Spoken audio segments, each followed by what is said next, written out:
Hi there, I'm Peter Millard, and we're trying something a little bit different today with a 10-minute Wednesday workshop. How is that different to the regular 10-minute workshops? Well, obviously it's on a different day, and it won't be 10 minutes. But other than that, it's going to be a place where I talk about things that aren't strictly under the 10-minute workshop sort of umbrella. So it won't be about woodworking and woodworking tools and machinery. It'll just be about other stuff that I think you might be interested in. But if you're not, that's totally fine. Just skip it. Regular service will resume on a Tuesday and Friday. But there's a few bits and pieces that I have planned. This is a bit of an experiment. It'll either sink or swim. As I say, it won't be every Wednesday.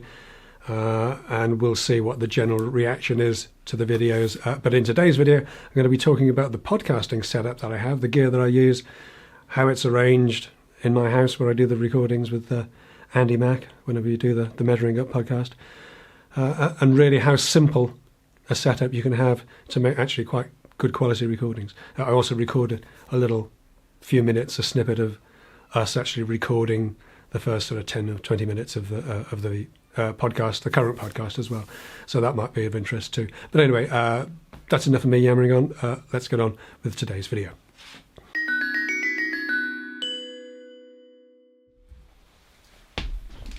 Ooh, well, if you ever wonder how professional podcasters go about their business, I can't really help you there, I'm afraid. This is how the rank amateurs do it, at least how I do it. So this is just my regular sort of office kind of desk. I've got this fetching throw stretched out across the wall behind me. That's to deaden the sound as much as possible. Record on my production machine, if you like, my 4K iMac, which I do all my YouTube videos on as well. We've got a microphone and arm set up here, going through a Zoom H6 as an audio interface because this is not a USB mic.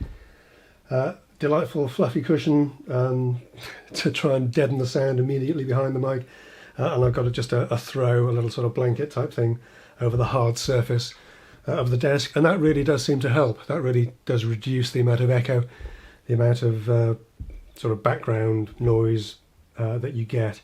And this is largely it. We record the podcast over Skype as a visual and audio medium, but we actually record individually. I record to Audacity. I'm not sure what Andy does actually. I think he uses his video editing software. And then, as you may have seen on the YouTube channel, Andy does a fairly massive edit at the end of it all.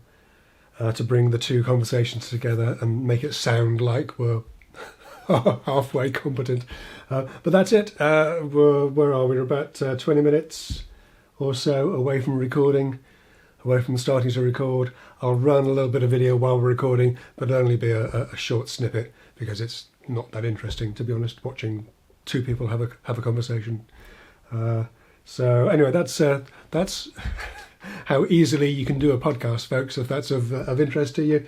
A very simple sort of setup with some mildly sophisticated gear, but recorded through the free open source Audacity software, and it all seems to work surprisingly well. Oh, backups, backup recording to the little Zoom H1 as well. That'll be off a lav mic in the next 15 minutes when I get started. But 15 minutes to showtime. Woo!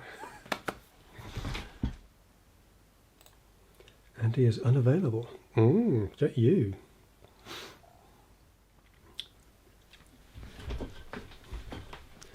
Hello, hello.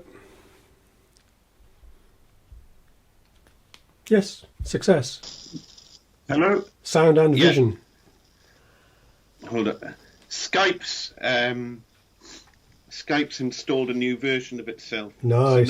So now literally every single button of it on it is coming up with a thing saying, "Would you like a tutorial on how to use this button?"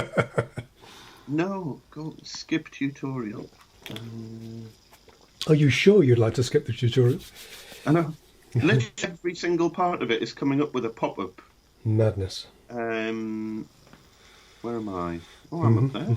I'm tight. Right. Oh, I'm not recording. Uh, And we are recording live alive-o. Is that? I've I've got a little throbbing heartbeat in the corner of my screen now. Do you sweet. get that on? Do you get that on Skype? No, the Windows version is totally different to the Mac version. It's really weird. What have they done?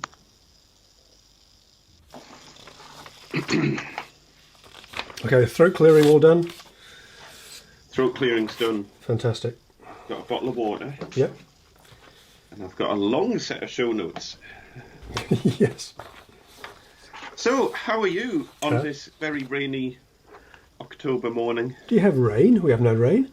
Are you not rain? No, we haven't got rain. Rainy down there. No, it's grey and murky, but it's not actually down. It was a little bit drizzly yesterday, but no, we haven't had proper rain for a little while, really. Yeah, it's been lashing it down today. Yeah. It's been dry up until now. Yeah. Just for the UK weather forecast of what's currently happening.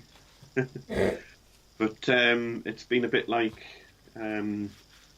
it's just been kind of autumn setting in, I guess. But it is. It's we're going through the change, aren't we? In the slow, gradual decline towards winter.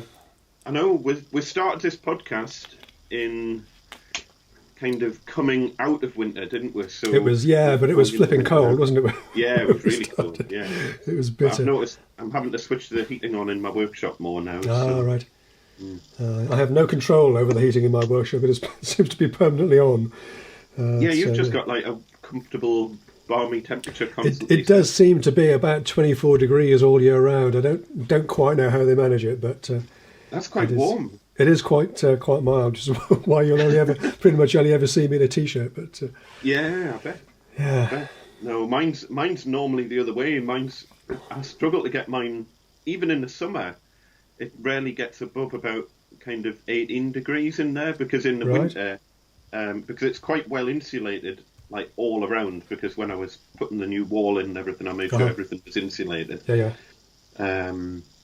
So it tends to hold the heat quite well, but it never gets particularly warm because I've only got a little fan heater in there. Right. And then it also tends to hold the cool quite well in the summer. So it always seems to stay around 18-ish degrees. It is fairly cool in summer, actually. It's not too bad, but when the heating's on in the building, I just have heating pipes that happen to run through my space, and somebody put a loop in, so it's just up at ceiling level, and it just heats. Yeah. Free heat. Free heat, basically. Yeah. Well, I'd like to think I pay for it through the outrageous service charge that I pay. But, yes. Yeah. So what have you been up to?